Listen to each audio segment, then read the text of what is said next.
So for those of you who share our little corner of the internet in the role-playing world, there has been a controversy about the nature of the underworld in Dungeons & Dragons.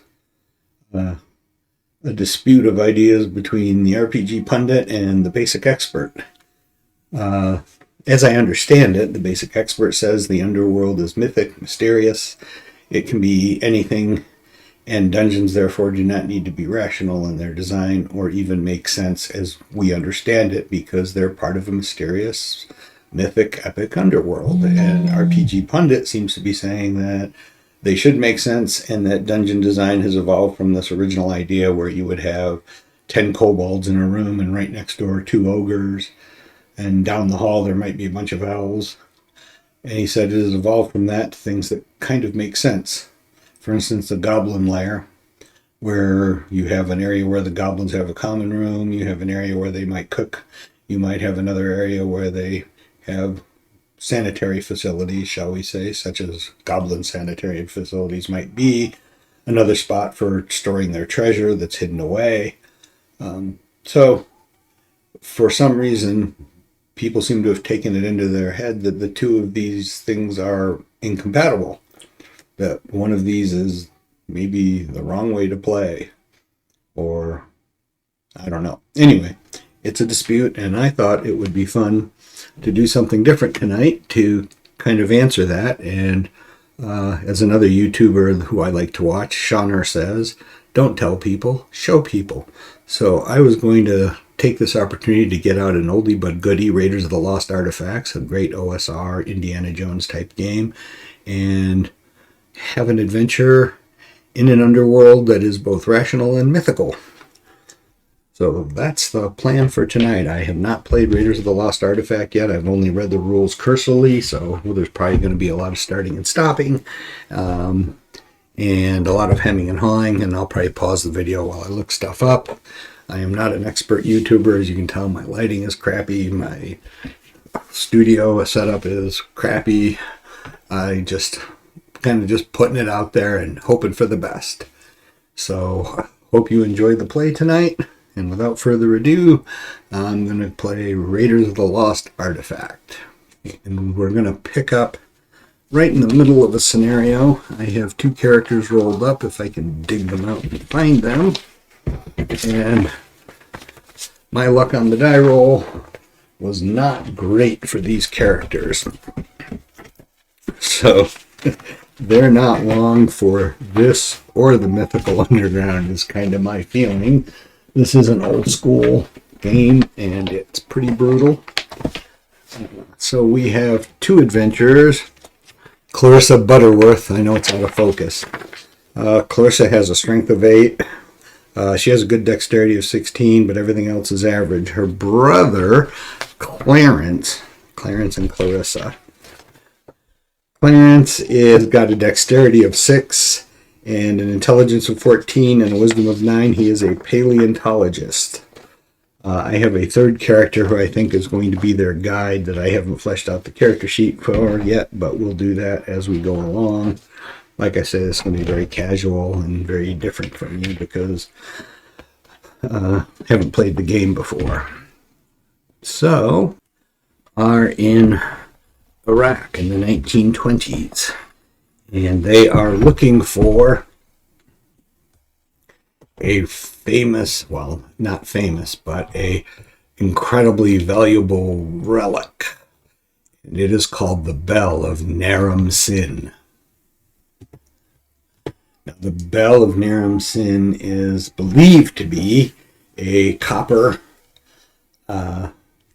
bell that was made in very ancient Sumeria around the time of, I don't know, Lugal-Zagizi, one of the early kings in the, if I'm remembering right, the 2700, 2600 BC time period. And it is believed to be hidden in his, well, they believe it to be hidden in a ziggurat. They have made their way to Iraq. They have bribed an Iraqi official, and they are going to sneak into where Clarence says he can find the secret entrance to the Ziggaurat of UR. So it's dark night, and our two intrepid adventurers, who I'm going to represent with totally inappropriate figures because that's what I have, make their way through the dark of night. Let's see. Is the moon shining tonight? I'm going to say 1 through 4, and there is some phase of the moon that's visible. 5 or 6, it is a new moon, and only the stars light their way. And that came up a 5. So yes, it is dark. And as they make their way to the eerily silent Ziggaurat, the sounds of the city fall away behind them, and the desert air, with its wonderful dry sandy scent, takes over. They go carefully, skulking from tree to tree along the road that leads to the Ziggaurat, normally busy by day with tourists and traders.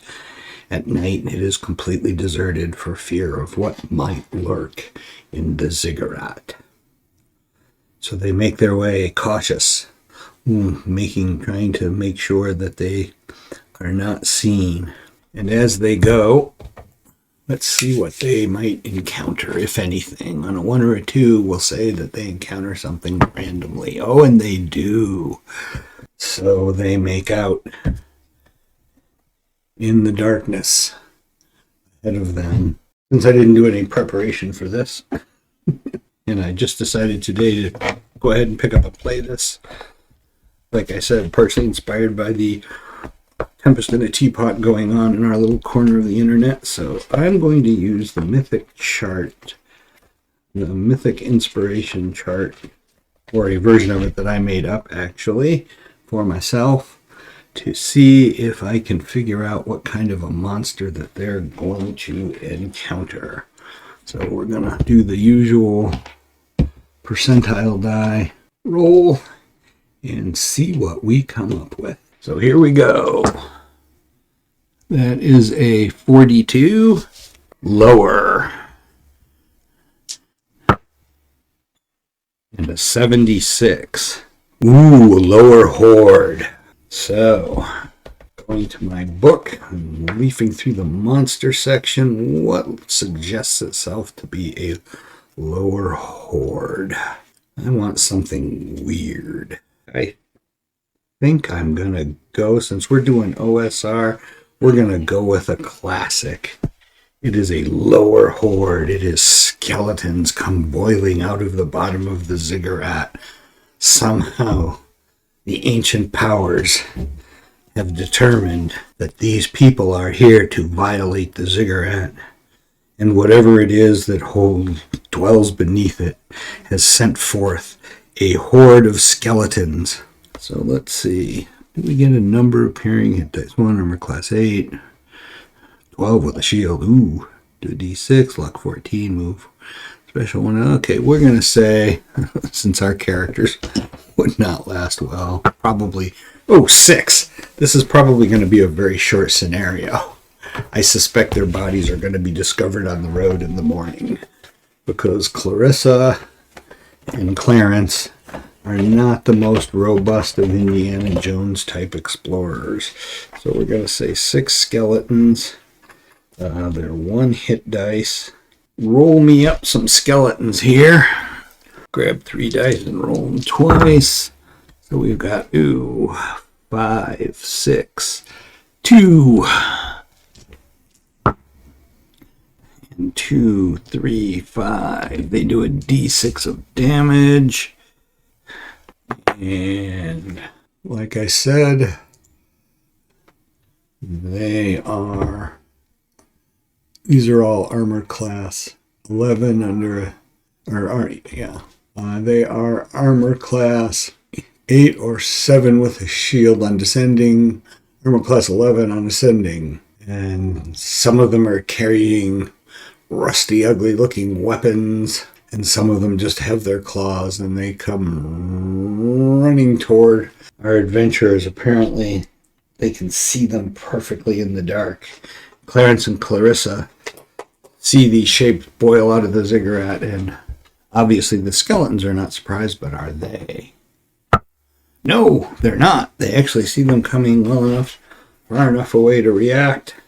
And Clarissa carries, fortunately, a .22 revolver with 6 shots and some reloads. Clarence, on the other hand, being the bookish type with the stereotypical Coke bottle glasses, has only his digging tools and pocket knife to defend himself. So he's going to pull out his shovel that he has brought along, and as the skeletons come and approach our party here, let's see. I'm going to go, you know what? I'm going to do something easy. I'm going to use D6s to represent our skeletons and use them with the appropriate number of hit points that they have. And we will see just how this encounter goes. So, running down our road here, here's the road with the ziggurat in the background. Hang on here, I will get the obsidian out of the way. So you can see the road drawn in black, and the ziggurat is that way. Here come the skeletons, and Clarissa is going to open fire with her revolver. Being as she is a professor, which is a class that's not actually in the core rules. They've just got 3 classes, but I've decided I'm going to create a professor class because it's Indiana Jones. You got to have that, right? So she is going to have, as an initial combat bonus of absolutely 0. However, she does have a dexterity of 16, which gives her a +2. Now, to hit on the skeletons, as I said, they're armor class 11, so she's going to take, I'm going to give her 2 shots around. So let's take 2 shots. She's going to shoot the first skeleton. And this is the first time in forever that I've played a D20 game. Seems so weird rolling a D20. Her first shot is a 4, that's a miss. Her second shot is a 10 plus 2 is 12, and that is a hit. And her .22 revolver will do a D6 damage, I do believe. Let me check that in the rules real quick. So, checking in the rules here. Just a sec here as I fumble around getting to the right page. Let's see. Let's see if we can get there quickly. There we go. Revolver. D8. Rate of fire 2. Hey, I guessed right on that. That's pretty sweet. Okay, I'm going to make a note on the character sheet if I can find a pencil here. Hang on a sec. I'm going to pause again while I get a pencil. So we're going to roll her damage, which is a D8. Come on, Clarissa. She does 2 points of damage to the nearest skeleton, knocking it only down to 4. As you can imagine, can't imagine a .22 revolver being much use against a supernatural skeleton, even if you hit center of mass, because there's just ribs in air. And so Clarence, he's trying to dig out his shovel, and he's preparing. He's going to gallantly step in front of his sister to protect them. And here come the skeletons, and they will be able to reach this turn. I'm going to be generous, and I'm going to give Clarissa 2 more shots before they close to combat. She does have a 16 dexterity. He really does not have much of a melee weapon, so I'm going to say generously that she is also carrying a shovel for the night's work. And we'll go with that. So we're going to take her last 2 shots before she pockets her revolver. And let's see how she does. Oh, 1. Oh no. Yeah, this is just not going to be their night. I can see this coming already. This is going to be a very short adventure. I don't think there's any rules for fumbles, so we're going to give her a break on that. I'll have to read the rules better. Find out for next time. But for the moment, we're going to give her a break. And her second shot is a 4. Which, boy, just not her night. So she's got 2 shots left in her revolver. And she pockets it. And roll for initiative. Okay, a 13 for Clarissa and Clarence. Now for the Skellies. A 10. All right, they get to strike first. So she's got Clarissa with her shovel. Her strength is 8, so it's -1. And she needs, as I recall, I believe it was an 11 to hit, wasn't it? Hang on just a sec here as I fumble around some more. Let's see. Skeleton's armor class. That's what I'm looking for. And an 11. She needs to roll an 11 with her -2 for strength, or -1 for strength. She needs to roll a 12. Her second roll, however, is a 19, which is a hit. And let's see if we can figure out what melee damage we think a shovel would do. And I'm going to look it up in the book here. Axe or sickle, club, dagger, like a club, which is a d6 -1. Or should I be generous? And we'll go with, since it's got a sharp edge, we'll just go with a straight d6 for the shovel damage. So she is going to roll a d6, and hopefully she will kill this first skeleton. She gets a 4. Perfect, just enough. And down goes the skeleton. Now, Clarence is going to attack, and Clarence has a strength of 6, which is -2. So Clarence is going to need to roll a 13 or better to hit with his shovel. And he comes up with an 8. So now the skeleton is going to attack him, and his armor class is 8. So let's see here if they... I'm really not familiar with these rules. I got to look up and see if the monsters, like in some of the OSR stuff, have their own to-hit table. So it looks like the skeletons will need just to roll an 8.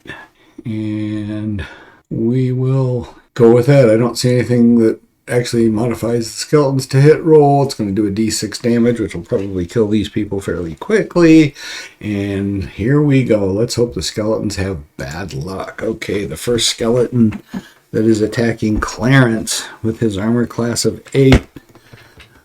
And the skeleton rolls a 10 and hits for 6 points of damage. So Clarence is now down to 0. So the skeleton comes running up, leaps at him, and claws at his head, tearing terrible gouts of blood. And that is the end of the first round, and one of our 2 characters is already down and unconscious. I think there's an optional rules for that, and at least that's how I'm going to play it. Let's see if the redoubtable Clarissa can drive these creatures off. So she sees the skeleton jumping on her brother and bearing him down to the ground, and we need to roll initiative. 1 for Clarissa. This is just not going well. And a 19 for the skeletons. The skeleton will act first. Let's see. I'm going to say that the skeleton on Clarence is going to keep rending and tearing at him. Let's see if it rolls a really bad number. It does, a 2, so it claws at him, doing no damage. And Clarissa, the rest of the skeletons come running down the road toward Clarissa. And she's going to take the opportunity, or I'm going to let her take the opportunity, to pull her gun and loose off her last 2 rounds at the skeleton that's savaging her brother. Since he's laying down, the skeleton's a reasonable target. So let's see if she can hit it. On a 12, that is a hit, and her gun does a d6 damage. Come on, Clarissa. 5 points. Yes, that's just enough. And she kills the skeleton before it can do more damage to her brother. Tucks her pistol now, with 1 round left, into her belt. and waits for the skeleton in front of her, then attacks her, missing with a 1. And Clarissa's attack back, needing a, let's see, with her strength. Oh no, that's her dexterity. Her strength is a -1, so she needs a 13. 14. Clarissa is hanging tough. Let's see what damage she does. 3 points. She offs another skeleton. And Clarissa, the redoubtable explorer, is determined to help her brother and is not giving up. Let's see, initiative for the next round. For Clarissa, we got a 16 for the skeletons, a 20. The skeletons are going to go first. They are just going to rush her. So once again, I'm going to give Clarissa her last shot with her 22, which is a 6-shot revolver at the first skeleton, and she gets a 13. That's a hit. Come on, Clarissa, hanging tough. 5 points. She offs another skeleton. It's too bad the skeletons don't have morale. Clarissa is a hero. So let's see. Next round, initiative again. I think I did that right, because the other skeleton wasn't quite in contact with her. I'm going to give her all the breaks since she's outnumbered. Clarissa's initiative is a 19. The skeletons is an 8. So Clarissa is going to act first, swinging her shovel. Oh, it's a miss. Skeleton striking back. This could be it. 3. The skeleton misses, and I'm going to say the other skeleton is going to come around during this period to outnumber her. Okay, initiative again. Clarissa's an 11. Skeletons are a 2. Clarissa swings at the first skeleton. Oh, almost, but not quite. Looked like it was going to be a 13. The 2 skeleton attacks. First one is a 10. That is a hit on her armor class of 8. Let's see how the other one does. The 2 is a miss. The first one does a d6 damage. Please roll low. Come on, Clarissa. 4 points. Oh, the skeleton rakes its claws across her chest, grievously wounding her. Down to 2 hit points. All right, and Clarissa. Okay, initiative. Clarissa gets us 18. Skeletons get a 17. All right. Come on, Clarissa. Another 18. A 10. Oh, no. This could be it for the brave Clarissa. A 2 is a miss. The second skeleton. An 8. Oh, an 8 is just enough. Oh, wait. She's got a dexterity of +2. So that makes her armor class 10. So that's a miss. Oh, I forget what the first roll was. That might have been a miss too. I have her armor class wrong. Oh, man. So Clarissa is still in it to win it. Come on, Clarissa. Did she? Yeah, she did. Okay. Next round, Clarissa's initiative, an 11. The skeleton's initiative. 4. Clarissa gets a strike first. Come on, Clarissa. Hit one of these bad guys. 13. That's just enough. D6. Come on. She gets a 2. That's enough to put the skeleton down. The last surviving skeleton. A 12. And that is a hit. Oh, this is probably it for poor Clarissa. So close. Come on. Yep. 3 points. She only had 2. And down goes Clarissa against the last of the savage skeletons. So close. Well, so much for the idea of demonstrating the difference between the mythic underworld and the real underworld and showing that you can have the two of them together because they never made it into the underworld. Thus ends the short, sad story of Clarissa Butterworth, heroic explorer, and Clarence Butterworth, feckless brother, who lured his sister to her death in Ur in Iraq. I hope you enjoyed this. It's the first video I've done that I'm going to post with any kind of role-playing in it, so hopefully there'll be more. Thanks for watching.